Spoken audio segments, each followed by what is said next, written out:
all of our lives have been turned upside down by the events of the day, obviously our pandemic.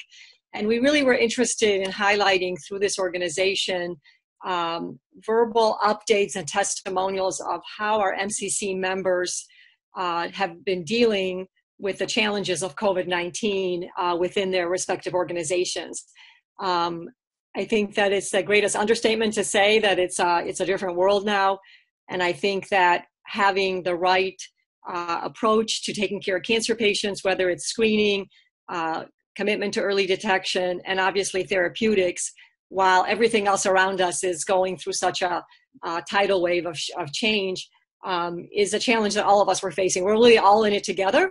So we look forward to hearing from a group of representing the MCC member organizations about what they have done within their respective organizations to meet the challenges and how they may be moving forward. So what we'd like to do is allow each representative from each organization to speak for about 3 minutes. And then hopefully at the end, we will have time for a discussion, an interactive discussion. We've changed the order a little bit if you looked at your slide deck, and that is that Mark Cohen, representing Blue Cross Blue Shield, will go first, and then we will introduce each individual that is going to be speaking briefly about their own institutions. We wish we could give people more time, but this is at least a start. And also in your packet, there are additional written testimonials for you to read through. So Mark, I turn it over to you to tell us some of the perspective that you have in Blue Cross Blue Shield regarding COVID-19.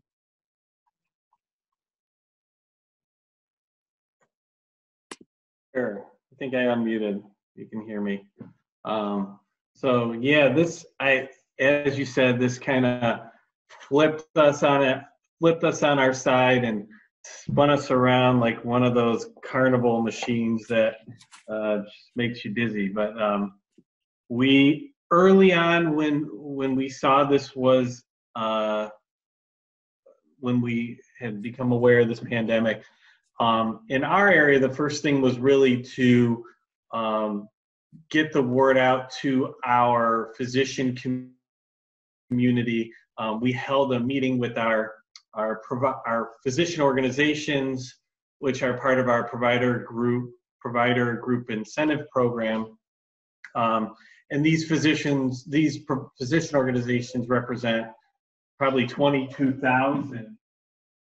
They represent 22,000 of the physicians, primary care physicians, specialists across the country, and trying to make them aware of what's going on and how we're going to handle this collectively and work with.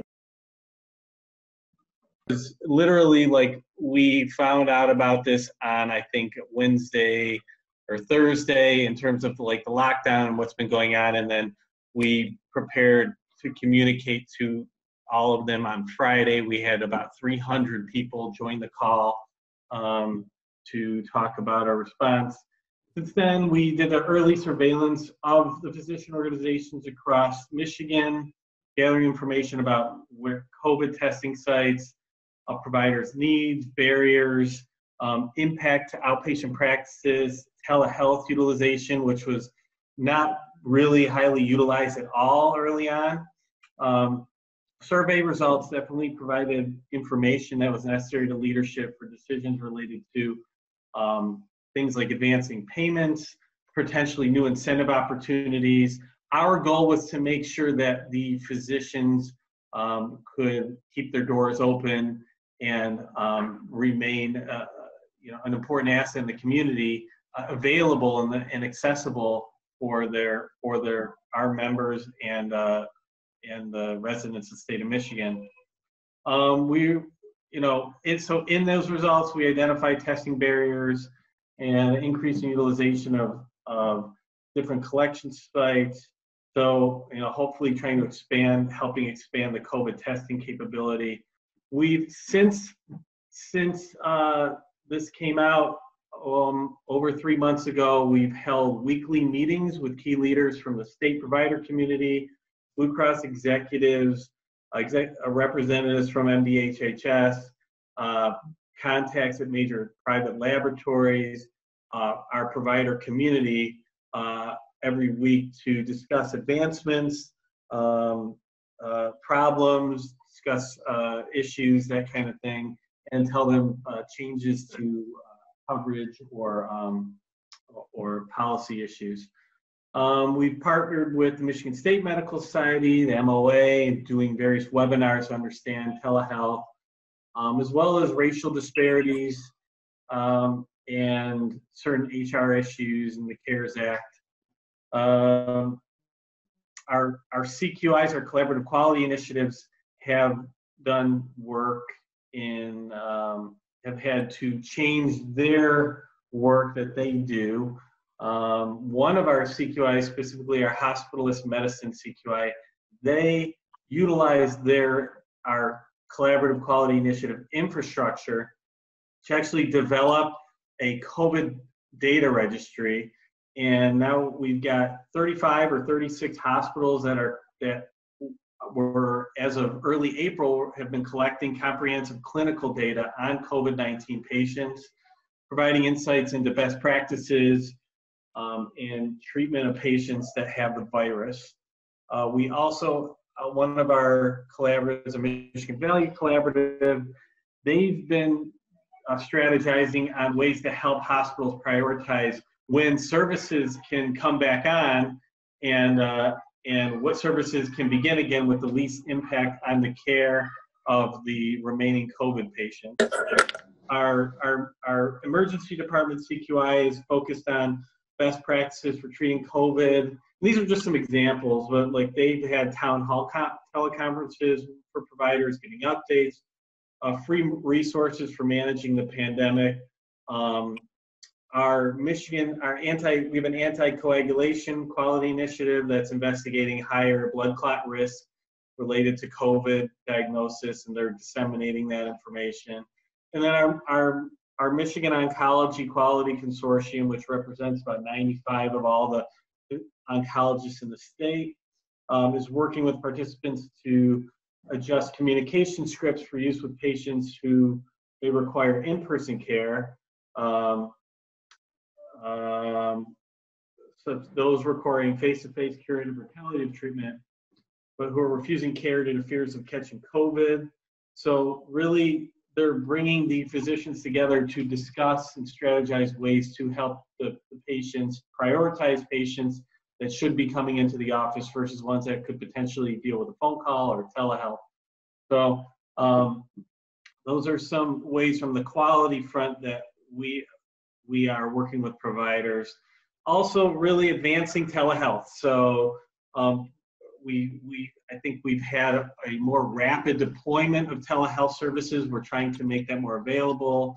We're promoting the interoperability of EMRs with other technologies such as telehealth. We have increased our incentives and increased our reimbursement for telehealth as well. And as such, we've seen an exponential increase in the use of telehealth services. I want to say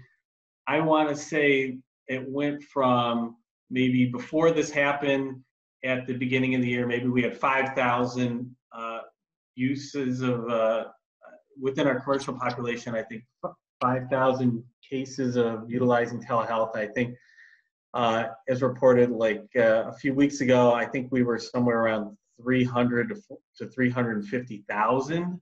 So we've really expanded the use of telehealth and promoting that, the use of those services. So those are a couple things that we're trying to do on the provider front to address COVID. Thank you, Mark.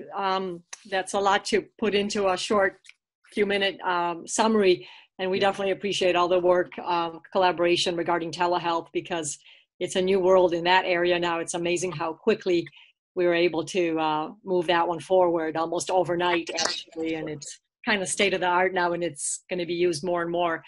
So moving further to the next presenter, I'd like to introduce Julie Brabs from the Rogel Cancer Center, University of Michigan, to give us her perspective. Again, if you can keep to 3-4 minutes or something like that, that would be great. And then we'll save our questions and comments for later. Thanks, Dana. No problem. I'll just give a quick overview of kind of what I would call the 5 key areas of our mission. So clinical work, research, education, outreach, and diversity, equity, and inclusion. So as many said, this came on really fast, and we had to adapt really quickly. Our clinics, so Michigan being one of the first states with a really significant rise in patients with COVID, and having to respond to overflow from hospitals in the Detroit area. Michigan Medicine responded by cutting back all of our clinical activities in terms of being able to preserve PPE as well as staffing. So our clinical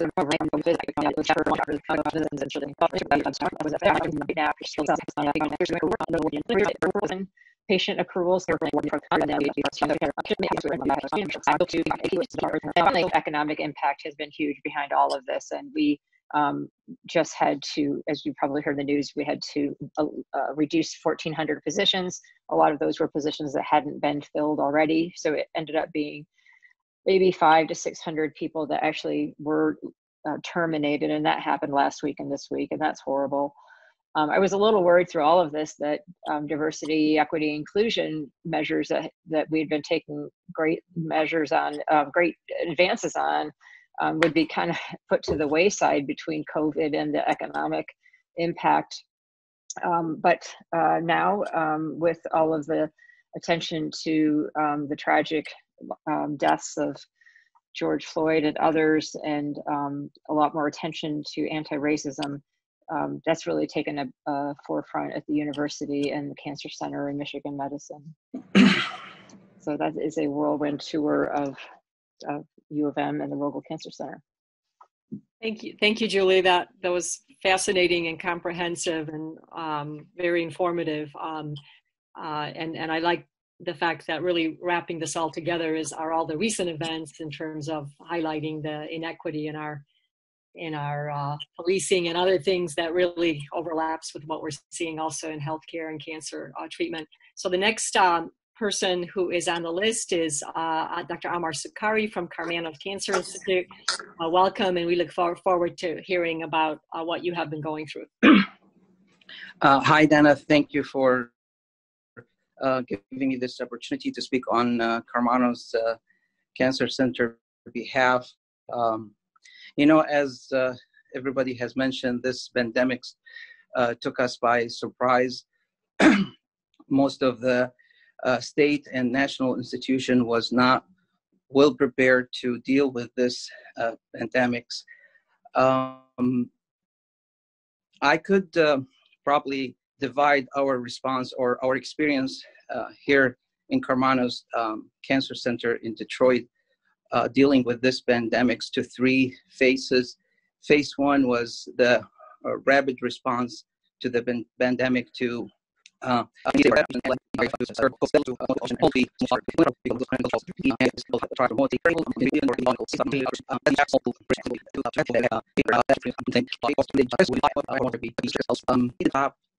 cancer surgeries completely. Our surgeon was able to still operate and do cancer surgeries during all this time. Financially, there was big drop in revenues that led to us have to furlough some of our staff and shut down some of the inpatient units.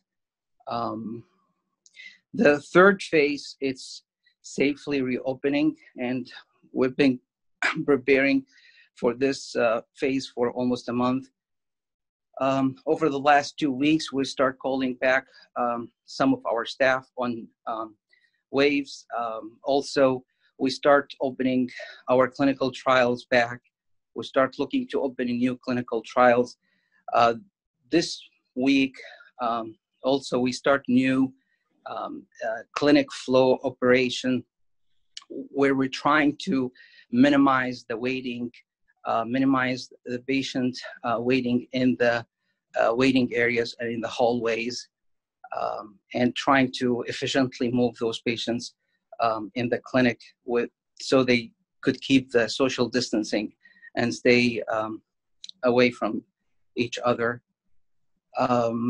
Also, we were able to reactivate all of our clinical trials last week.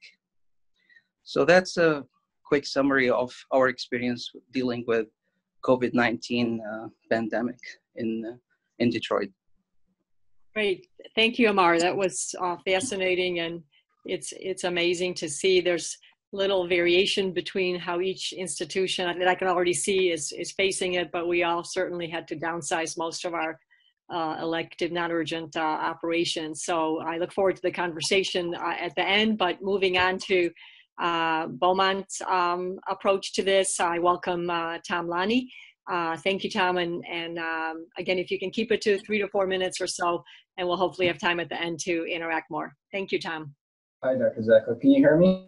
Yes, I can. Okay, perfect. So thank you, everybody. Good afternoon. I'm going to kind of touch a little bit about our health system and then Dearborn specifically. So our first positive case, as already probably most of you know, was in early March. And so as you know, the previous speakers noted, it was quite a bit of an uptick as it relates to just not only the volume of patients, but also what we need to get put in place.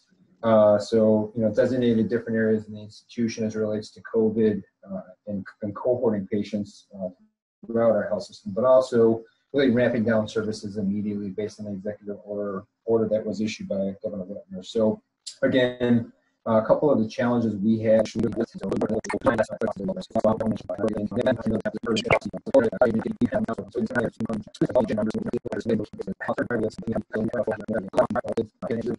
drop in the amount of patients coming to our emergency centers across the board, obviously due to COVID. So you might have heard a number of patients delaying or deferring care just because they were afraid to come to the hospital, which in some instances is still the case today.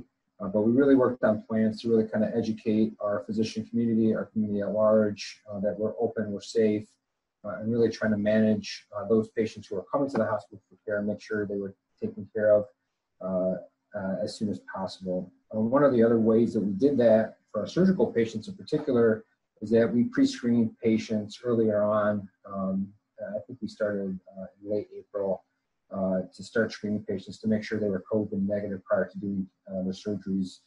That ensured not only our safety of our teams in the hospital, but also making sure we placed that patient appropriately in the hospital, either on a COVID or non-COVID unit. And if they were COVID positive, delaying their care 14 days until they recovered in order to do their procedure.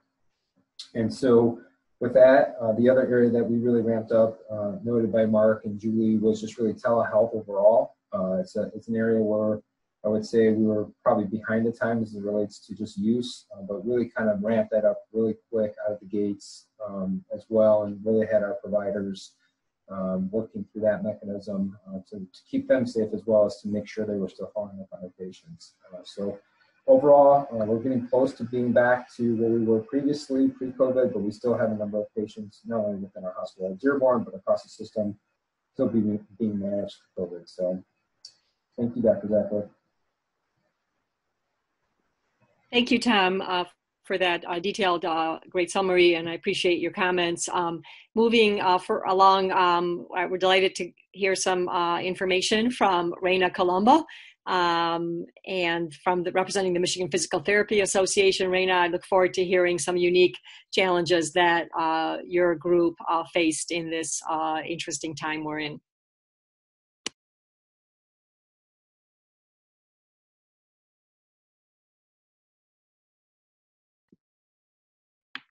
Corey, is Reina unmuted? Reina will need to unmute herself. Okay. Reina, are you able to unmute yourself, please?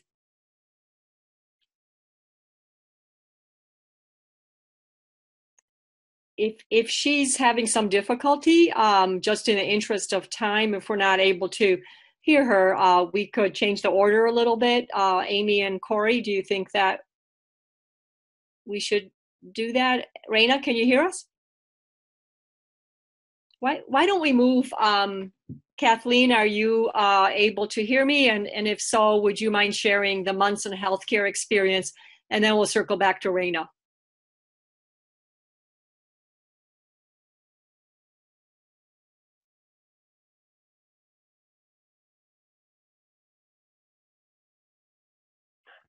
I don't believe Kathleen is on the call. Okay. So let me just try again. Raina says that she is not able to unmute herself. Corey, can you help her, please?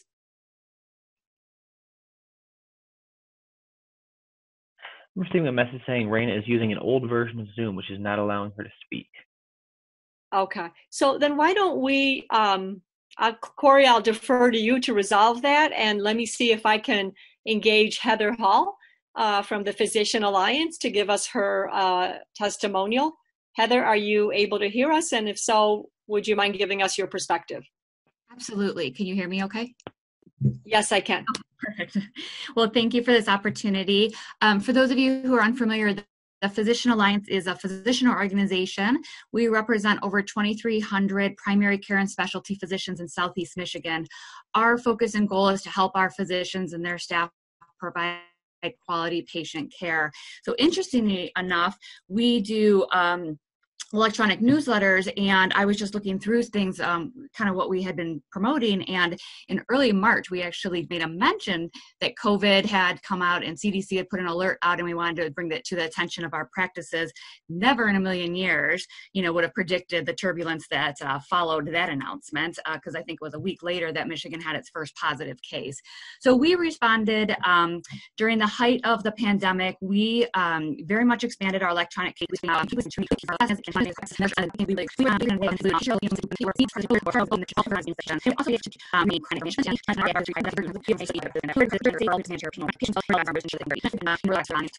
very informative for all of us to hear. And while we're sorting out some of the technical difficulties regarding unmuting Raina, which Corey and Amy are working on, why don't we move down to Susan Stevens from the Oakland Community Health Network to give us her update. Thank you. Hey, this is Susan. Can you hear me? Yes, we can. Thank you so much for having me speak on behalf of Oakland Community Health Network. Our agency manages the public funds for the people in Oakland County that have disabilities, which includes people with severe mental illness, people that have intellectual developmental disabilities, and all the substance abuse services. So there was tremendous impact with our business.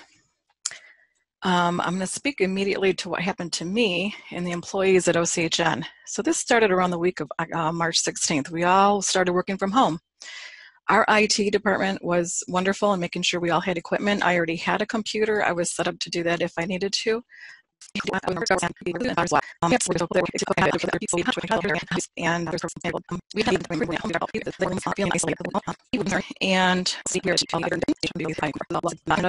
those so we couldn't close that down at all. So people that had mental health needs or substance abuse treatment needs, they could come in. I would check temperatures. And I also was asked to volunteer at the jail to do a small program with some people ongoing there because they were short nurses. So that's how it affected my life. And even right now, we're still doing weekly meetings ongoing, and I'm working from home. And I will be working from home until September. They did start allowing employees to return this week, and they're alternating by cubicles. So we have set days you could go in if you're designated to work in the building. Some people are going Monday and Wednesday. Others are Tuesday and Thursday, and Friday is a designated work at home day.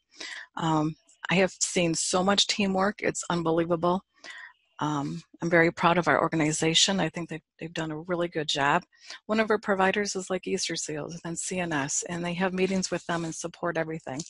The telehealth has been phenomenal. We've actually had much more participation with our patients using the telephone. For some, there's some difficulty because they don't have the ability to, they have limited minutes, so they can't be on the call very long.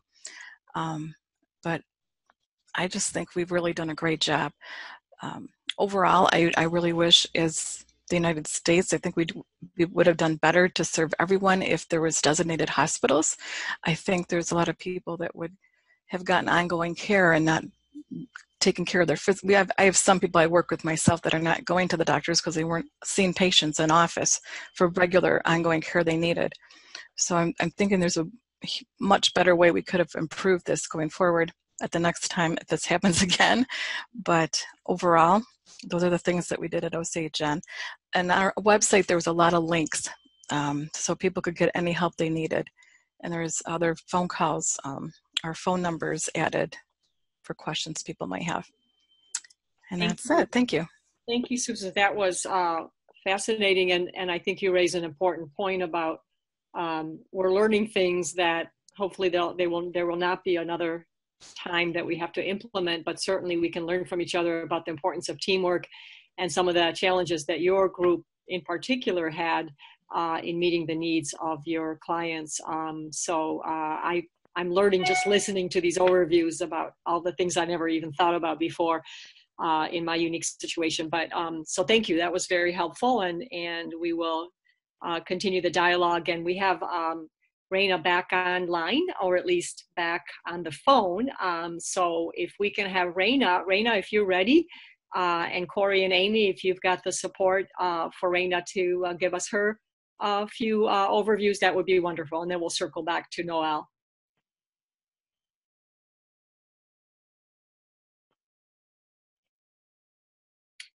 So it looks like maybe, Corey, you need a little more time, and Amy.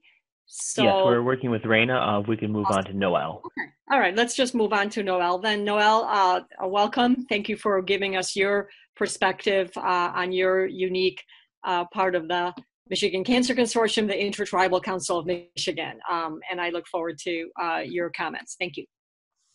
Thank you very much. I could probably talk for days about the changes that we've encountered, but I'll try to just give you some brief highlights and some summaries. The first thing I wanted to just kind of echo some of the others have said, that we really had a smooth transition to working remotely and working from home.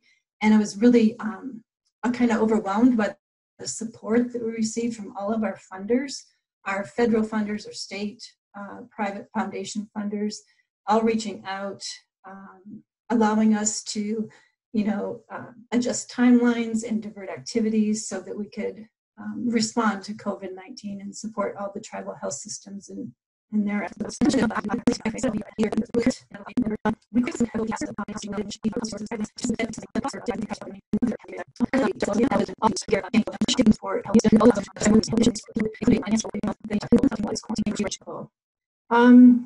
We also provided input in formal memos and some communications with the governor's committee on COVID-19 and health disparities.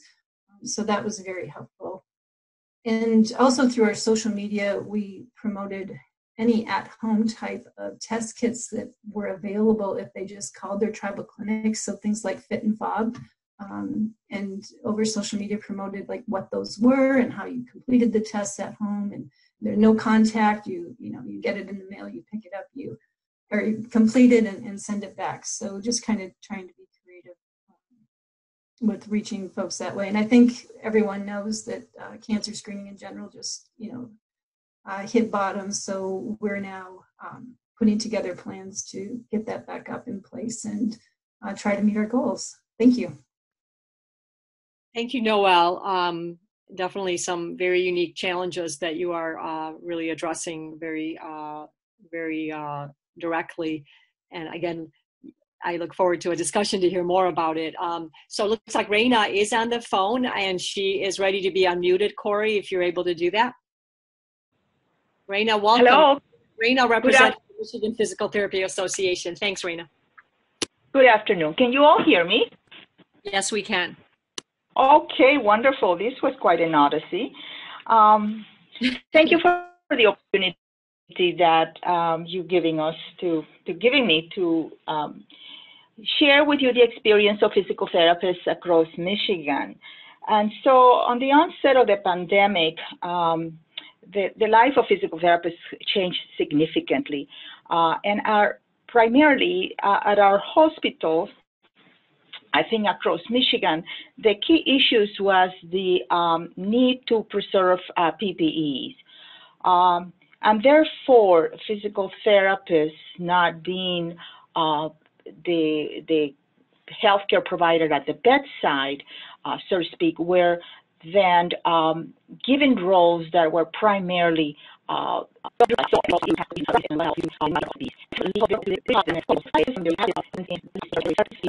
the morning, in the acute trying to again enhance mobility for these patients, because their goal obviously was to send them home as soon as possible.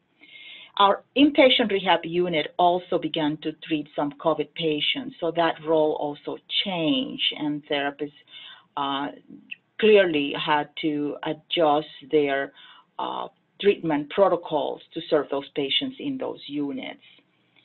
Upon discharge, therapists across Michigan treated patients at home under very strict guidelines. So they would have to be following, of course, the proper PPEs with the patients that had COVID, and then, of course, they had to don all of that materials before, they enter their car and so forth. On the ambulatory side, therapists across Michigan really were impacted significantly.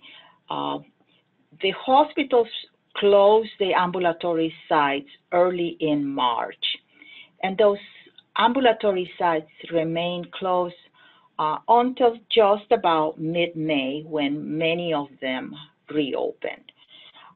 In the meantime, a lot of the outpatient therapists, obviously many of them were furloughed, but many of them were part of what we called a labor pool that designated many different jobs for them to do. So therapists were screeners at the hospitals for patients and visitors. They also served as PPE coaches. They work in the emergency operating centers. Many of them work in the warehouse, helping manage the distribution of PPEs. Others were trained in the areas of acute care, so they were cross-trained to support the services on the acute care, because we had a lot of COVID patients and a lot of patients across non-COVID patients as well. Therapists also use, in the ambulatory side, have used a lot of the telehealth, but in this area, I think we need some support from some of our payers. Therapists that work for institution have a higher number of restrictions in terms of the use of telehealth. This is not the same for therapists that are working in private practices. So this is an area of opportunity, I think, going in the future for payers to facilitate telehealth for rehabilitation for therapists that work in the institution. Okay. So we anticipate, obviously, that patients are going to expect us to use more telehealth. They are telling us this. With regard to cancer services, we provided telehealth to many of the cancer services patients. We had physicians reaching out directly to us for patients that needed to have follow-up, and institutions that, to my knowledge, many of them did this at no cost to patients. So we saw also a huge teamwork across disciplines, and we know going forward that this is going to continue. There is a lot more camaraderie, a lot more cooperation and teamwork across the different clinical services. And we also anticipate that therapists in general are going to have to take a stronger and more definite role in the public health agenda going forward. So that was kind of in a nutshell what happened across the state with therapists. Great. That's great work, Reina. Thank you so much. I'm glad we were able to get you on board. And so we have one more individual on our list, last but not least. I see him on the camera, and that's Tom Rich, giving us the ACS perspective, and then hopefully we'll have a few minutes at the end for people to chat. And during Tom's presentation, if anybody wants to start chatting, feel free. I think we'll have a few minutes at the end. Thanks, Tom. Okay, thank you, Dana, and hello again, everyone. So ACS, what we do can kind of be divided into 5 specific areas. Advocacy, which is ACS Can and Andrew. Research, and research, we have our extramural research where we fund researchers just getting started, and our intramural research, which includes the publication of our cancer facts and figures and supports our prospective cohort studies, and those are the cancer prevention studies. Patient services, where we provide services to cancer patients. Cancer control, which is prevention and early detection, and revenue. And the vast majority of revenue for ACS comes from these live events, from our Relay for Life, from our galas, from the golfing events, for the Making Strides Against Breast Cancer. And those are all live events. Consequently, because of COVID, our revenue has been patient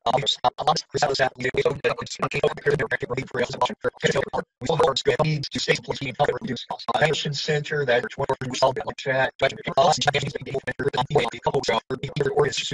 to get people back to getting their cancer screenings, and part of this includes having some kind of unified statewide message and some kind of survey that would go out to either patients or providers to find out what those fears would be for people coming back to getting their cancer screening. So ACS, even though we've downsized a bit, we are still totally committed to our mission of easing the cancer burden. That's it. Thank you. Thank you, Tom. Keep up the good work, and we'll continue hoping things can get better in the next few months and we can get better representation from in every organization. This was very helpful. I just want to make one comment. Kathleen Laraya, I don't know if she's on the call through other means. If Amy or Corey, can you comment if Kathleen is available to give us the Munson healthcare perspective? This is Amy. I have not heard from Kathleen. If she is on the phone, she could type in her phone number and we could try and unmute her. Okay, very good. So we'll let her do that if she is on the call, but we actually do have about 6 minutes to have a conversation or have people interact, ask each other questions. You know, one of the things that I think we and others are dealing with is trying to encourage patients no longer to delay things. You know, for a while we were trying to wrap our arms around this crisis and be safe and not expose anyone unnecessarily. But now we want to make sure people get their required care. And I know many of the institutions represented on this list have really done a beautiful job of getting that message out to patients in order to let patients know that it's okay to go to the ER if you have chest pain or if you cut yourself or even just resume screening tests. I think in the last couple of weeks, I believe that's getting better. I know we're getting busier, but I still think that's a challenge. Just like we're going to face the challenge of people not wanting to get vaccinated. That's kind of the latest thing I'm hearing, but certainly convincing patients that healthcare is important and that things are not the same now as they were a month or two ago. Can anyone tell me if that's something that you still acutely are noticing, or is that getting better, and how have you been able to get that message across? And feel free to unmute yourself and speak up or chat. Dana, this is Amar Sukari. Hi, Amar. Just to comment on your idea about the delay in care. Right now, we start seeing patient who's been waiting for so long and for like 3-4 months. And it's definitely they are presenting at a much worse stage and prognosis than if they present early when they start experiencing symptoms. Yes, I think we're going to see what we want to do downstaging, we're going to see potentially some upstaging of diagnoses, or at least that's what one would anticipate. What about doing testing of every patient that's going for surgery? I know some institutions were touting that at least maybe a month ago or 4 to 6 weeks ago, that every patient getting elective surgery. I know at our institution it was still sort of physician driven. In other words, it was up to each physician performing a procedure. I wondered if anyone wants to comment on how their institution is dealing with testing for COVID before a procedure that would expose an entire room to the virus.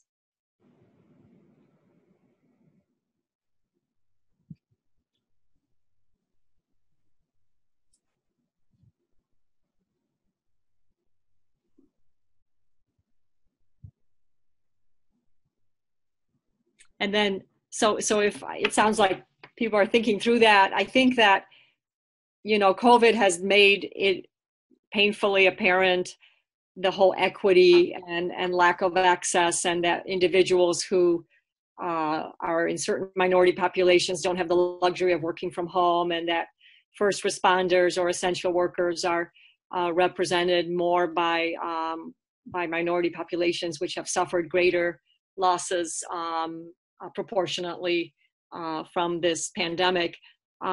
Is anyone addressing that? Can anyone comment on how we can all do better addressing the equity question, which of course is a big topic right now in our society at large, and comes at a time when COVID further sheds light on the inequities in our society, whether it's healthcare, job, employment, and other societal ways in which minorities are disadvantaged. Does anyone want to shed any comment on that from your respective institutions?